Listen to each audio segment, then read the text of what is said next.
Today I went to this Chinese supermarket in the northern part of Zurich, close to where I live, called Yanhua. And this is the entry of the supermarket. And it's not a huge place, but you can get everything you need for Chinese cooking. Also, few Japanese and Korean ingredients too. Also, some Vietnamese too. So I come here often to get my Asian groceries, but typically more focused on the Chinese ingredients. Yeah, so here is in the front part is a lot of there's a lot of dried ingredients, and then here is my shopping list. I always make a list of what I have to buy. So I just got back from the Chinese supermarket and it's really, really hot. It was 32 degrees, 33 degrees. I came with a bicycle. I have a electronic bicycle. Okay, so let's see what I got from the Chinese supermarket. So the first thing, I got some bean sprouts. I always like to have some of these in the refrigerator. I like to use them as stir fries. When I make pad thai, I also use them. These are pickled bamboo shoots, and they are pickled in salt and chili oil, and probably there's a little bit of vinegar too. I used to eat them a lot when I lived in Korea. In Korea, in the like a fancy Chinese restaurants, they always serve them. Like when you enter the restaurant and you sit at the table, they would always have like a small plate of these pickled bamboo shoots. They would serve them, and also a small bowl of pickled peanuts, Chinese style peanuts. So when I see this, I always think about that time when I lived in Korea, and then I get nostalgic. So I like to always have a jar of these in my refrigerator, and then, you know, like when I serve side dishes with a bowl of rice, I like to have a small portion of these too. Okay, well, Asians love pickles, Koreans love pickles. What can I say? All right. Next one is, so these are really, really Chinese ingredients. And, you know, I didn't even know about these when I lived in Korea. So these are the things that I learned living in Switzerland. Okay, next one is called Chin Chow dessert. And these are also called sometimes grass jelly. Yeah, grass jelly, right? Grass jelly. Yeah. So these are actually, it's jelly made out of a bitter medicinal herb. And, you know, it looks like a shape of a tofu. And what you do is you cut them into small cubes, and then you add them to your drink. And I like to add them to iced coffee, or it could be a glass of milk, glass of soy milk. It just adds some texture and a bit of sweetness, because typically they have a little bit of sugar added to it. Next is pickled mustard.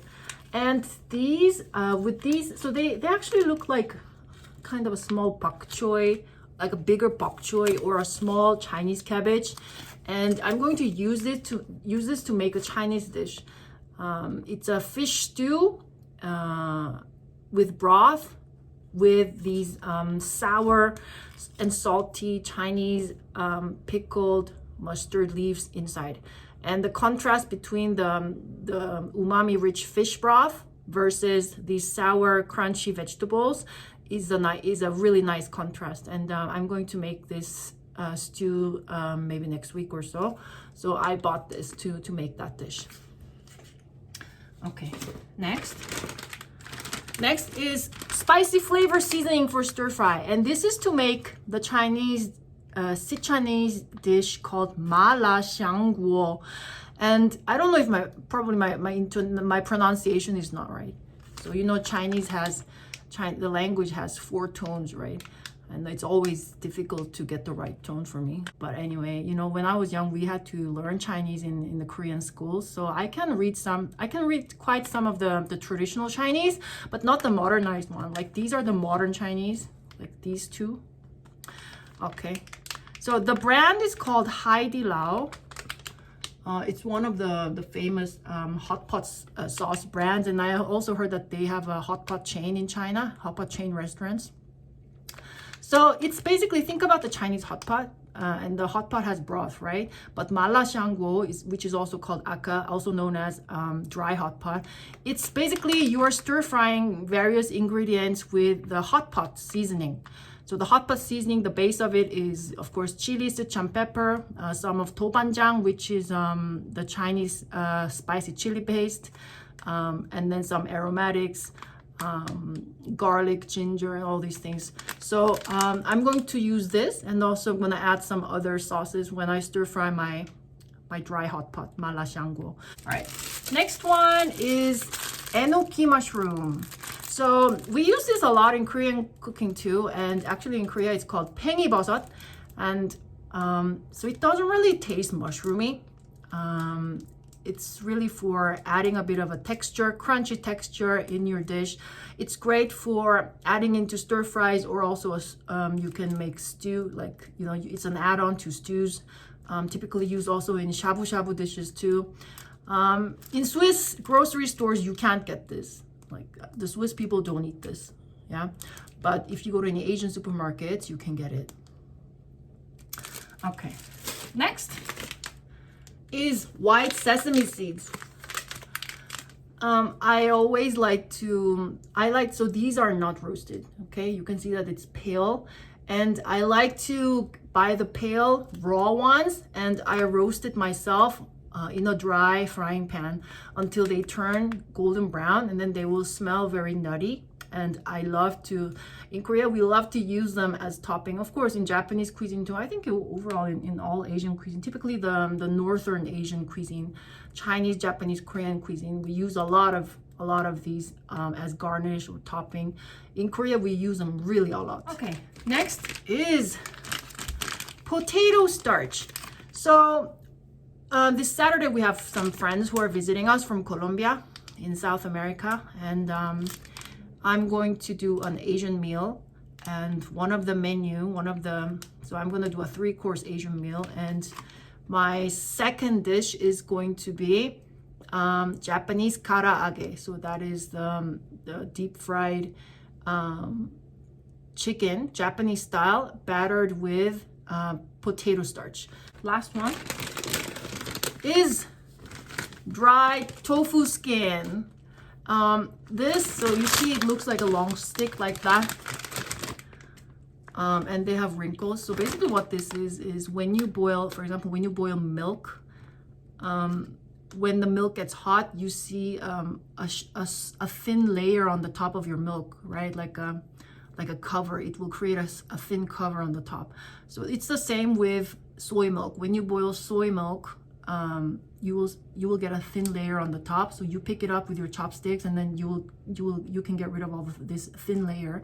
So what you do is you dry that thin layer, and then it becomes like this. And how to use this is, so you see it's hollow inside. So they rolled it into a pole kind of. And what you do is you rehydrate them for about 2 hours in water, room temperature water. And then it will have a very thin, wrinkly texture. It will almost feel like eating, like in your mouth, it would feel like a thin layer of meat. Red bean milk ice bar. Yay! Popsicles made of red beans. So Asians will love, especially Northern Asians, Koreans, Chinese, Japanese, we love sweet red beans. So these are Thai spoons. They're metal spoons, and these are great when you eat curry. So let's see how much money I spent. In total, I spent 48 francs and 40 cents. So that's almost $50. So yeah, Switzerland is expensive, and imported products are expensive. It's even more expensive. So, and it wasn't even that. Like, you know, there's no meat or anything like that. They're like all, you know, like packaged products, and they cost so much. Crazy world.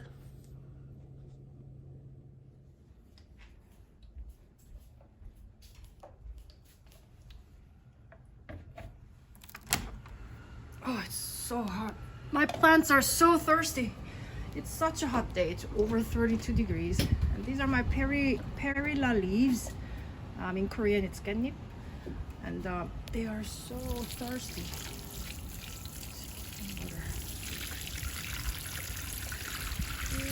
Drink it up, drink it up, drink it up.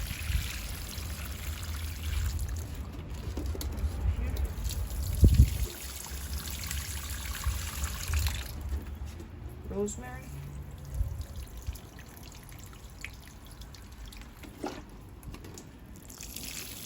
rosemary, thyme, sage.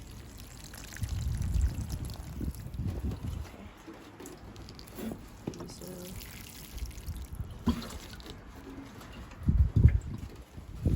More curry leaves.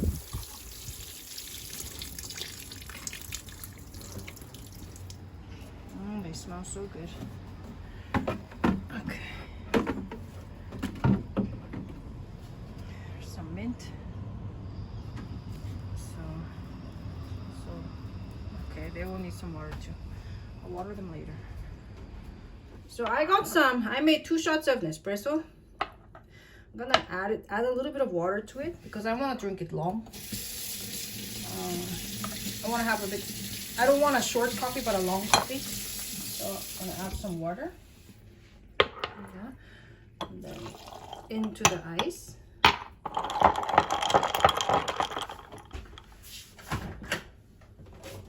Gonna add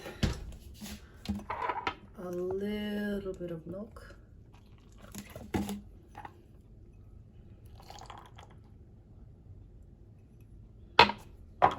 Love that color. Stir. Don't you just love that sound of iced coffee?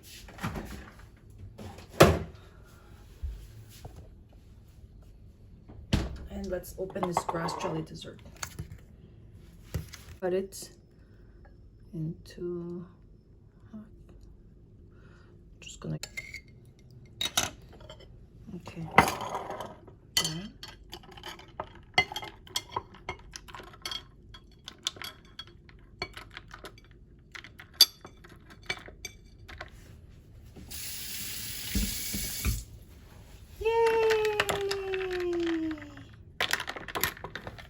So, my grass jelly iced coffee is ready.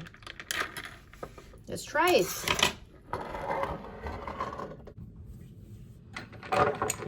Okay, time to try.